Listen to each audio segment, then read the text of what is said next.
Patriarcas e Profetas. Capítulo 42. A repetição da lei. O Senhor anunciou a Moisés que o tempo designado para a posse de Canaã estava às portas. E achando-se o idoso profeta em pé sobre as elevações sobranceiras ao rio Jordão e à terra prometida, contemplou com profundo interesse a herança de seu povo. Seria possível que a sentença pronunciada contra ele, por causa de seu pecado em Cádiz, pudesse ser revogada? Com grande ardor, rogou: Senhor Jeová, já começaste a mostrar ao teu servo a tua grandeza e a tua forte mão? Por que Deus há nos céus e na terra que possa obrar segundo as tuas obras e segundo a tua fortaleza? Rogo-te que me deixes passar, para que veja esta boa terra que está de além do Jordão, esta boa montanha e o Líbano. Deuteronômio capítulo 3, versos 24 a 27. A resposta foi: Basta, não me fales mais neste negócio. Sobe ao cume de Pisga, e levanta teus olhos ao ocidente e ao norte e ao sul e ao oriente, e vê com os teus olhos, porque não passarás este Jordão. Sem murmurar, Moisés sujeitou-se ao decreto de Deus, e agora sua grande ansiedade era por Israel. Quem sentiria pelo bem-estar deles o interesse que ele sentira? De um coração repleto, ele derramou esta oração: O Senhor, Deus dos espíritos de toda a carne, ponha um homem sobre esta congregação, que saia diante deles, e que entre diante deles, e que os faça sair, e que os faça entrar, para que a congregação do Senhor não seja como ovelhas que não têm pastor. Números capítulo 27, versos 16 a 23. O Senhor ouviu a oração de seu servo, e a resposta veio: Toma para ti a Josué, filho de Num, homem em que há o Espírito, e põe a tua mão sobre ele, e apresenta-o perante Eleazar, o sacerdote, e perante toda a congregação, e dá-lhe mandamentos aos olhos deles, e põe sobre ele da tua glória, para que obedeça toda a congregação dos filhos de Israel. Josué havia durante muito tempo auxiliado a Moisés, e sendo homem de sabedoria, habilidade e fé, foi escolhido para suceder-lhe. Mediante a imposição das mãos por Moisés, acompanhada de impressionante conjuração, Josué foi solenemente separado como chefe de Israel. Foi também admitido a participar desde então no governo. As palavras do Senhor concernentes a Josué vieram por meio de Moisés à congregação. E se porá perante ele Eleazar o sacerdote, o qual por ele consultará, segundo o juízo de Urim, perante o Senhor. Conforme ao seu dito sairão, e conforme ao seu dito entrarão, ele e todos os filhos de Israel com ele, e toda a congregação. Antes de deixar sua posição como chefe visível de Israel, determinou-se a Moisés repetir-lhes a história de seu libertamento do Egito, e suas viagens no deserto, e também recapitular-lhes a lei proferida no Sinai. Quando a lei fora dada, apenas poucos da presente congregação tinham idade suficiente para compreender a terrível solenidade da ocasião. Como devessem logo passar o Jordão e tomar posse da terra prometida, Deus queria apresentar-lhes as reivindicações da sua lei e estipular-lhes a obediência como condição para a prosperidade. Moisés ficou em pé perante o povo para fazer suas últimas advertências e admoestações. Seu rosto foi iluminado de uma santa luz. Tinha os cabelos brancos pela idade, mas o corpo estava ereto, o rosto exprimia o vigor não abatido da saúde, e os olhos eram claros e fortes. Era uma ocasião momentosa, e com profundo sentimento descreveu ele o amor e misericórdia do Protetor Todo-Poderoso. Pergunta agora aos tempos passados que te precederam desde o dia em que Deus criou o homem sobre a terra, desde uma extremidade do céu até a outra, se sucedeu jamais coisa tão grande como esta, ou se ouviu coisa como esta. Ou se algum povo ouviu a voz de Deus falando do meio do fogo, como tu a ouviste, ficando vivo? ou se um Deus intentou ir tomar para si um povo do meio de outro povo com provas, com sinais, e com milagres, e com peleja, e com mão forte, e com braço estendido, e com grandes espantos, conforme a tudo quanto o Senhor vosso Deus vos fez no Egito aos vossos olhos? A ti te foi mostrado, para que soubesses que o Senhor é Deus, nenhum outro há senão Ele.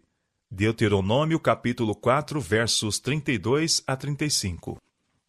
O Senhor não tomou prazer em vós, nem vos escolheu porque a vossa multidão era mais do que a de todos os outros povos, pois vós éreis menos em número do que todos os povos, mas porque o Senhor vos amava, e para guardar o juramento que jurara a vossos pais, o Senhor vos tirou com mão forte e vos resgatou da casa da servidão, da mão de Faraó, rei do Egito.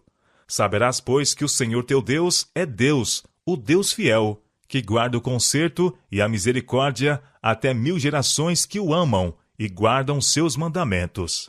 Deuteronômio capítulo 7, versos 7 a 9. O povo de Israel estivera pronto para atribuir suas dificuldades a Moisés, mas agora foram removidas suas suspeitas de que ele era governado pelo orgulho, ambição ou egoísmo, e escutavam com confiança suas palavras. Moisés expôs-lhes fielmente os seus erros e as transgressões de seus pais. Haviam eles muitas vezes se sentido impacientes e revoltados por causa de sua longa peregrinação pelo deserto, mas o Senhor não era o culpado por esta demora em possuir Canaã. Ele se afligia mais do que eles, por não poder levá-los à posse imediata da terra prometida, e mostrar assim perante todas as nações seu grande poder no libertamento de seu povo. Com sua falta de confiança em Deus, com seu orgulho e incredulidade, não estavam preparados para entrarem em Canaã. De nenhuma outra maneira representariam o povo cujo Deus era o Senhor, pois não tinham o seu caráter de pureza, bondade e benevolência. Se seus pais houvessem se entregado pela fé à direção de Deus, sendo governados pelos seus juízos e andando em suas ordenações, teriam desde muito tempo se estabelecido em Canaã como um povo próspero, santo e feliz. Sua demora para entrarem na boa terra desonrou a Deus e desmereceu a sua glória à vista das nações circunjacentes. Moisés, que compreendia o caráter e o valor da lei de Deus, assegurou ao povo que nenhuma outra nação tinha preceitos tão sábios, justos e misericordiosos como os que foram dados aos hebreus. Vedes aqui, disse ele, vos tenho ensinado estatutos e juízos, como me mandou o Senhor meu Deus, para que assim façais no meio da terra, a qual ides a herdar. Guardai-os, pois, e fazei-os, porque esta será a vossa sabedoria e o vosso entendimento perante os olhos do povo, que ouvirão todos estes estatutos e dirão: este grande povo só é gente sábia e entendida. Deuteronômio capítulo 4, versos 5 e 6. Moisés chamou sua atenção para o dia em que estiveste perante o Senhor em Horebe. Interpelou as hostes hebreias. Que gente há tão grande que tenha deuses tão chegados como o Senhor nosso Deus, todas as vezes que o chamamos? E que gente há tão grande que tem estatutos e juízos tão justos como toda esta lei que hoje dou perante vós? Hoje poderia repetir-se esta interpelação a Israel. As leis que Deus deu a seu antigo povo eram mais sábias, melhores e mais humanas do que as das nações mais civilizadas na terra. As leis das nações trazem os indícios das debilidades e paixões do coração não renovado, mas a lei de Deus traz o cunho divino.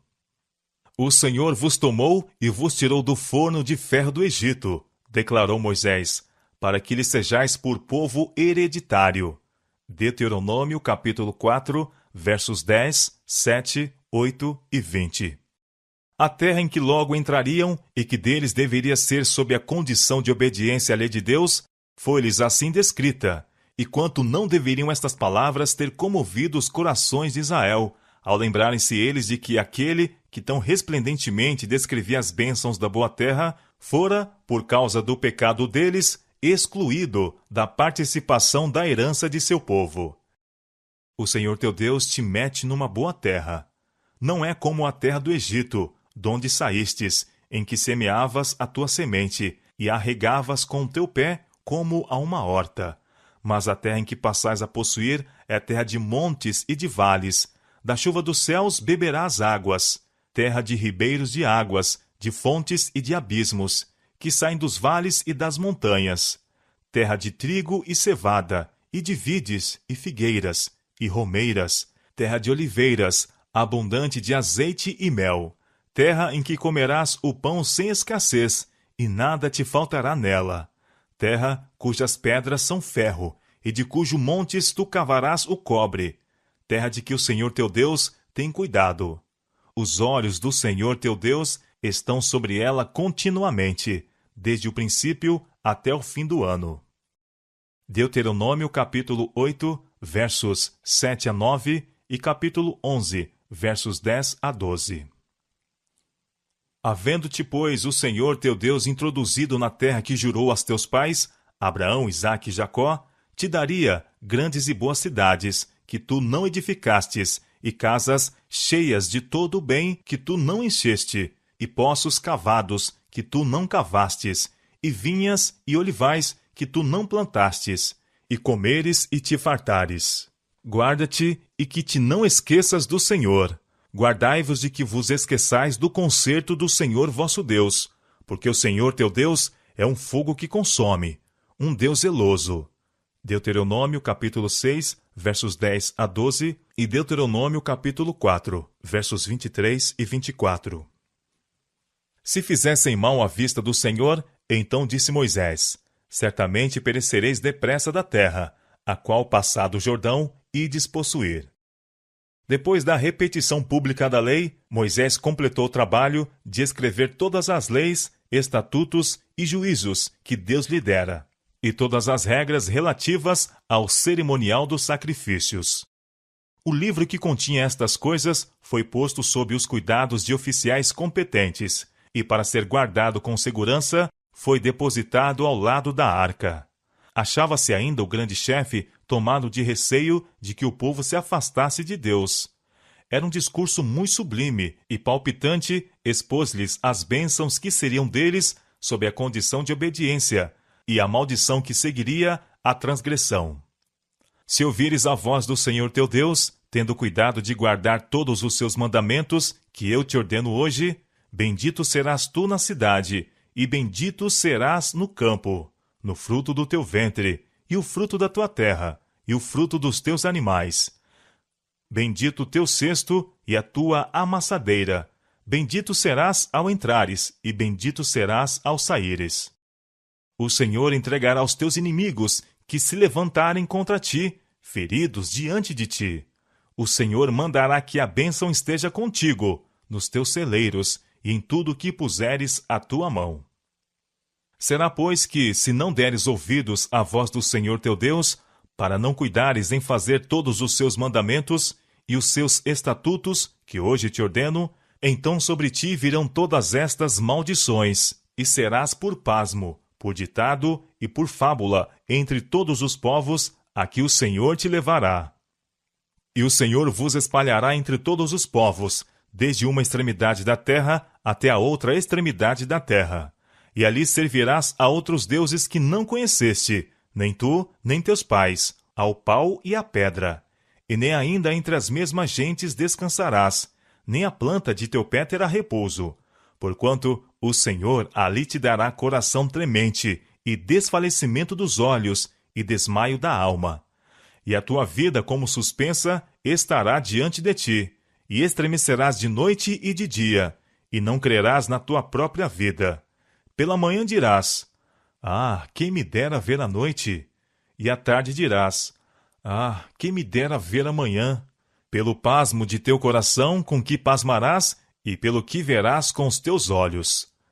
Pelo espírito de inspiração, olhando através dos séculos, Moisés descreveu as terríveis cenas da subversão final de Israel como nação, e a destruição de Jerusalém pelos exércitos de Roma.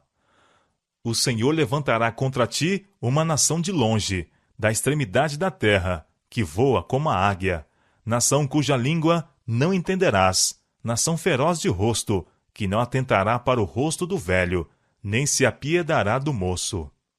A completa devastação da terra, os horríveis sofrimentos do povo durante o cerco de Jerusalém por Tito, séculos mais tarde, foram vividamente descritos.